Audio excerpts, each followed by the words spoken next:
A prova do CIEACRE. Como foi essa prova para mim? A prova da Secretaria de Educação do Estado do Acre foi realizada pela primeira vez dia 1º de dezembro de 2024. No entanto, essa prova ela foi adiada.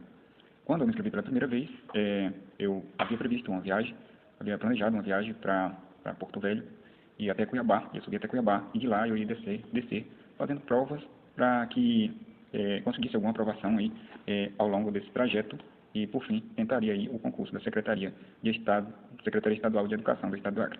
E foi uma longa jornada, a princípio, foram mais de 2.500 quilômetros. Eu viajei esses 2.500 quilômetros de bike e foi muita aventura e também vivi um período de experiência com o sagrado, né, com Deus ali, vendo a forma como Deus opera na vida dos mais necessitados, né, assim, conhecendo pessoas que nunca tinha visto, passando por lugares que nunca tinha passado, por coisas que eu nunca tinha passado, sentindo sensações que, de alguma forma, me levaram a ter uma experiência muito enriquecedora no que diz respeito à vivência de mundo e também enquanto cidadão e enquanto cristão.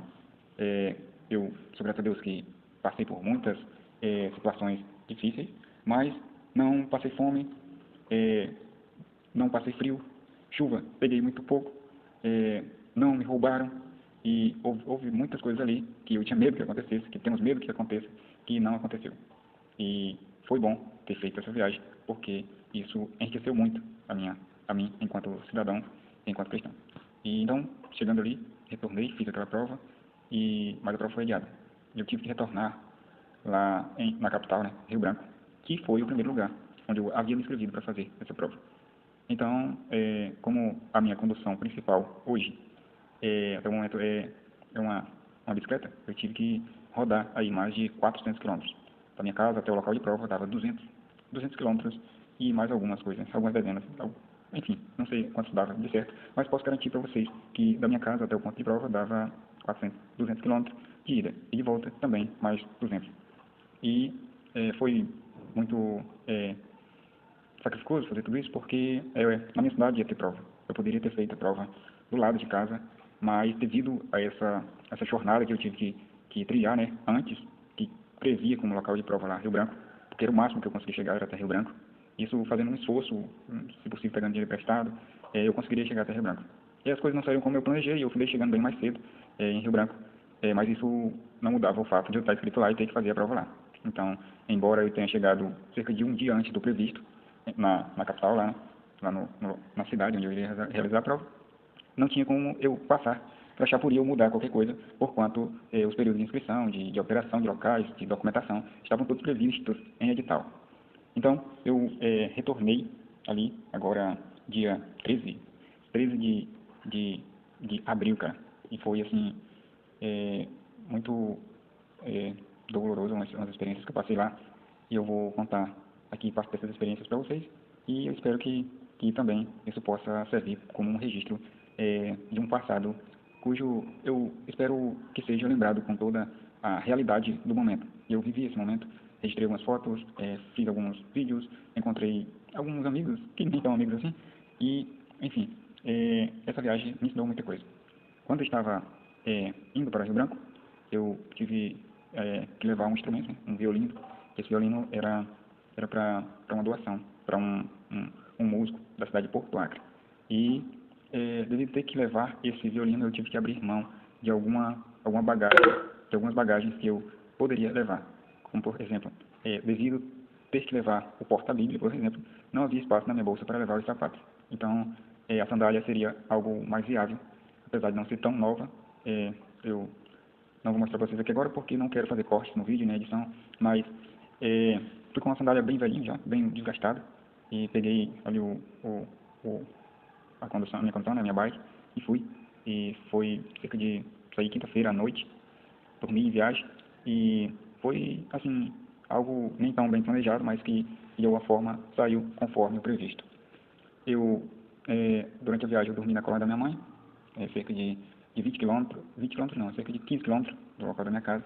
No outro dia, pela manhã, pela madrugada, bem cedo, me levantei, fiz comida e segui viagem.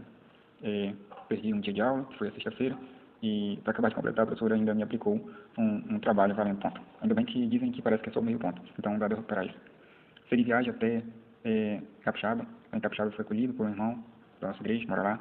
Ainda bem que ele mora lá, porque se ele não morasse lá, acredito que ninguém me acolheria, porque já aconteceu isso várias outras vezes e ninguém acolheu. Ninguém mesmo.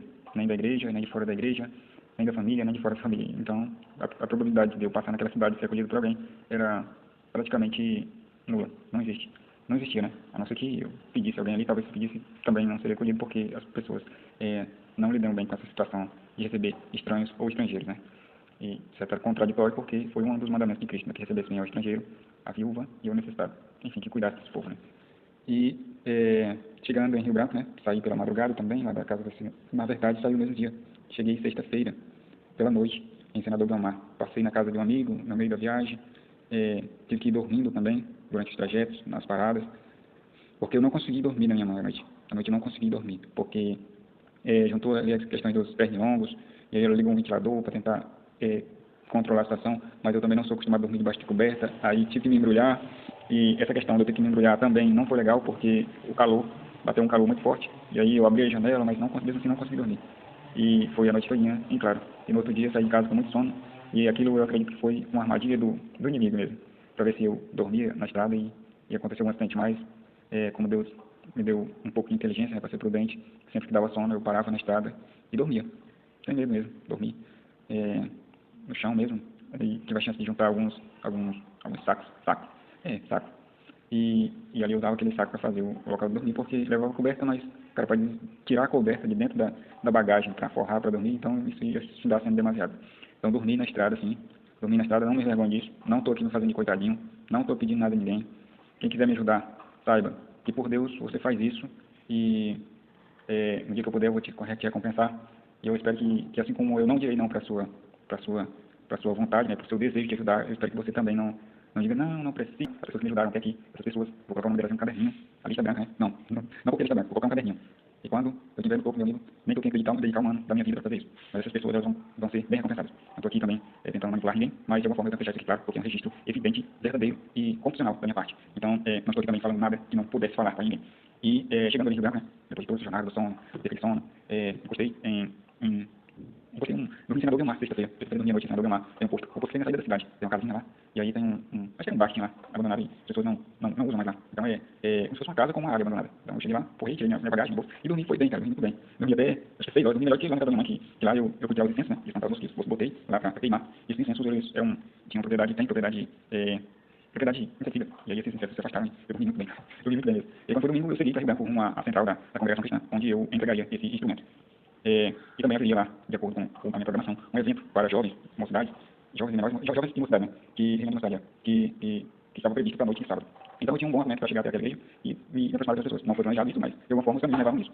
Cheguei ali, estava tudo fechado, nossa, mas eu não sabia que ia ter o correio, não sabia que o evento aconteceria, mas não sabia onde e como aconteceria. Então fui direto para a central, porque geralmente lá que tem esses eventos. E quando eu cheguei lá, estava muito sozinho, né? Não vi muito movimento de gente lá, mas eu estava na cozinha. Então eu sentei, descansei um pouco, parei de escutar, e aí depois tomei coragem de ir lá, até lá, bater o portão, e o moço abriu o portão, eu entrei, e deixei o bicicleta fora. Talvez tenha sido um vacilo, ele podia passar lá e levar o bicicleta com tudo. E fui até ele, né? Então cheguei lá, a cozinha tinha muita gente, muito irmão mesmo, eles estavam trabalhando na construção, e ali eu fui recebido com uma certa suspeita, a primeira vez, né? Não conhecia, não sabia quem era, a roupa que eu estava vestido não era uma roupa elaborada, né? Da irmandade, geralmente, quando você chega com aquelas calças de lixo, né? No meu tempo, né? No tempo do meu avô, chamavam de calças de marginais, e infelizmente tem esse estigma na sociedade hoje, mas não é. Eu uso essas calças e eu garanto para você que onde eu estiver, o seu direito, a sua dignidade humana, a sua pessoa, ela será respeitada com todo o direito que você tiver, ou até mais um pouco, porque eu gosto de assumir muitas das vezes o papel do líder que sacrifica a uma das suas vezes para ver a sua equipe bem. Algumas vezes eu tenho que assumir esse papel para evitar conflitos. E assim, tem sido. E, de fato, falei sobre a situação, que estava em fazer a prova e que estava passando por lá, porque tinha um instrumento e também tinha tido a notícia de que haveria uma reunião, né, para uma cidade e eu queria participar dessa reunião naquele dia. Então, falei sobre o instrumento, que tinha que entregar esse instrumento para o irmão da outra cidade, e me estava muito bem, e que eles tinham que levar esse instrumento. Ou seja, procurei ele em um lugar e quem pudesse guardar ou entregar esse instrumento. E por um milagre, às vezes eu tenho um plano de Deus, né? Tinha uma moça lá que ela morava nessa cidade. Nesse mesmo dia ela conseguiu chegar lá com o instrumento e entregar o instrumento para a pessoa. E eu queria que entregasse esse instrumento. Então, dessa parte foi muito bom, deu muito certo. E só que eu também precisava de um lugar para ficar. Precisava de um lugar para me hospedar. Na igreja tem lá, tem um quarto lá, eu acho que eu vi umas 30 camas lá. Nesse dia eu passei lá esse sábado, somente umas 4 camas, 5 camas foram ocupadas. E o que me deu mais foi porque os meus irmãos, eles sabem dessa situação. Meus irmãos sabem que eu vou fazer prova. Praticamente todas as provas que tem tido ali por Rio Branco, de por perto, todas eu tenho que fazer. Mas até hoje não houve ninguém que dissesse assim, não, vamos cuidar do seu caso, nós vamos cuidar de você. E o que me deixa mais triste ainda é porque eu fui doutrinado, eu nunca pedi nada a ninguém, porque eu sempre prepararia. Vai fazer, eu acho que uns 12 anos, mais de 12 anos, vai fazer mais de 12 anos eu moro nessa cidade. Lá, a minha igreja prega que Deus mora nessa cidade. Mas Deus nunca mostrou a minha necessidade para esse povo. E se não fosse a minha mãe me ajudar, não apareceria ninguém. Será que foi Deus que encobriu? Não sei. Eu só sei aqui, eu tenho que registrar isso aqui. E vai ser dessa forma mesmo. Eu que vivo com o mínimo necessário, mas não peço nada a ninguém. Inclusive, no começo do vídeo eu deixei bem claro isso. Não estou aqui para pedir nada para você, nem para ninguém, porque já tem muita gente pedindo por aí, e tem gente que tem raiva de quem pede alguma coisa para alguém. Certo? Então eu não vou pedir, não quero, não vou pedir. Se alguém quiser ajudar algum dia, eu estou aqui e não vou ser ingrato a ponto de... Porque às vezes você recusar uma oferta de uma pessoa, isso dói mais do que você aceitar, sabia?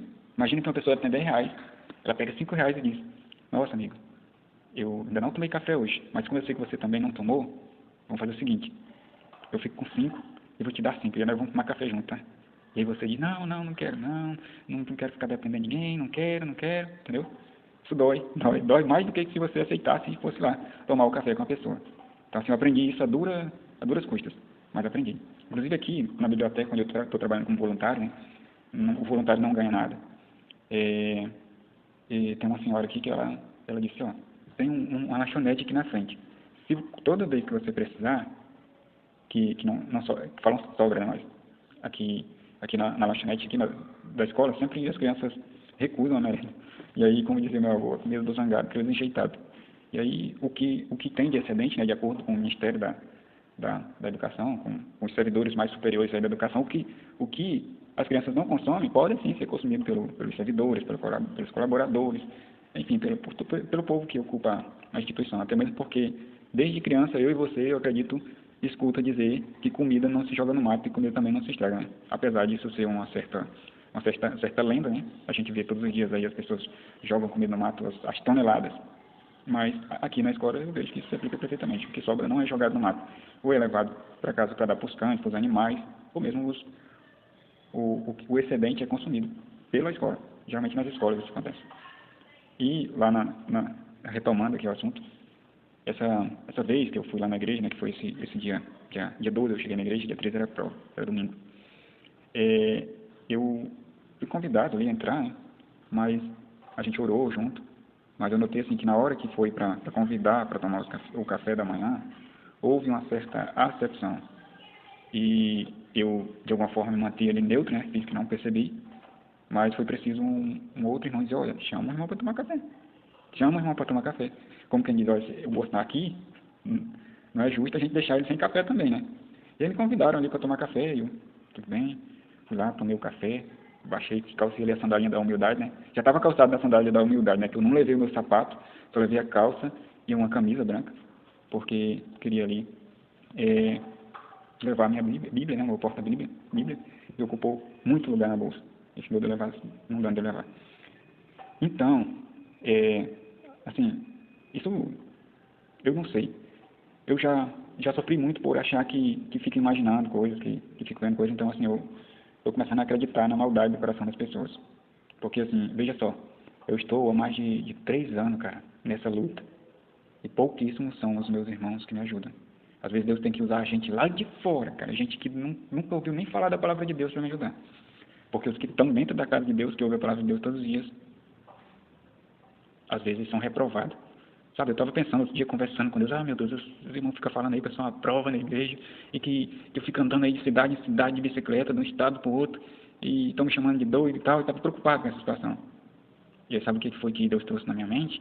Deus falou comigo, falou assim: realmente você é uma prova nessa cidade, você é uma prova nesse estado, e você também é uma prova nesse país. Sabe por quê? Porque a partir de você, eu estou indo na casa das pessoas e batendo na porta da casa delas e dizendo: hoje tem prova. E sabe quando Deus bate na porta lá, o professor, o mestre, bate na porta lá de sala de aula: ô pessoal, beleza? Aí, professor, o que você está fazendo aqui? Hoje tem prova, vocês não sabiam não? Mas prova, como assim o senhor não avisou? É prova surpresa. Meu irmão, tem muita gente reprovando aí, eu não queria que esse povo reprovasse não. Mas quem manda é o Senhor. Deixa eu falar para você, está acabando a prova, meu amigo. E aí, você vai passar? Quando Jesus ia dizer assim: quando eu tive fome, me deste de comer. Quando eu fui estrangeiro, fui recebido. Quando eu tive sede, me deste água. Quando eu tive preso, foste me visitar. Hoje eu estou preso aqui nessa prova, fazendo a minha prova. Eu sou grato a Deus que está acabando. Está acabando. Já estou aprovado em 6 aí. 6 concursos aí são um sinal de progresso. Vai dar muito certo. E quando der certo, essas pessoas que me ajudaram, estiveram comigo, eu faço questão de dedicar uma parte do meu tempo para recompensar essas pessoas, sabe? E aí seguiu outra parte ali da história, né? Ali, quando eu cheguei lá, depois da oração, né? Houve um episódio ali que eu achei muito interessante. uma senhora, uma velhinha lá, nem me conhecia, acho que nem viu eu chegar. Ela levantou, e os irmãos mostraram, um apontaram para o outro, e um monte de gente falou lá, falou. E a velhinha estava lá no fundo. Ela disse, irmão, Deus me deu uma coisa aqui, irmão, para me falar. Deus me deu uma visão, um sonho. Eu sonhei que um anjo.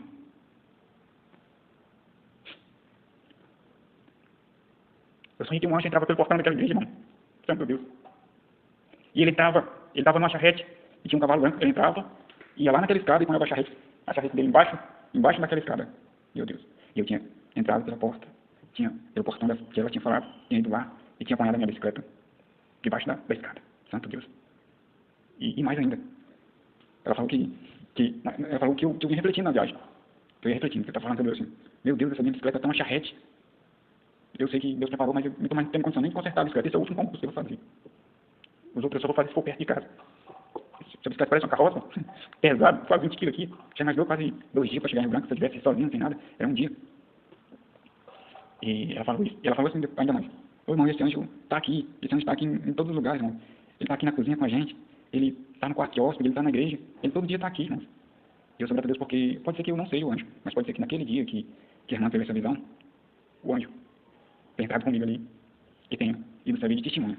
Para os que receberam bem, para os que receberam mal, para os que apedrejaram e para os que serviam, que cumpriram bem o seu propósito nessa terra, né? Então, meu irmão, minha irmã, faz o seguinte, atende bem esse povo, citado, a viúva, ou tiver alguém preso lá, que você souber, mesmo que você não saiba, mas visitar o presídio é uma obrigação cristã. Porque há inocentes presos lá. Você não sabe quem é, mas vai lá, cumpre a tua missão. Se você é cristão, o próprio Cristo falou que você deveria visitar os que estão presos. Porque fazendo isso você está fazendo a ele mesmo. Fazendo a um desses pequeninos, também fará a mim. Nossa, falei demais, que mais eu vou concluir? Então eu vi ali que os irmãos estavam trabalhando na obra, construindo ali. E apesar de ser muito adepto de construções, porquanto eu sou mais a favor da obra espiritual do que de você ficar construindo milhares de templos por aí e deixando a parte espiritual para construir depois. Porque não ficará pedra sobre pedra.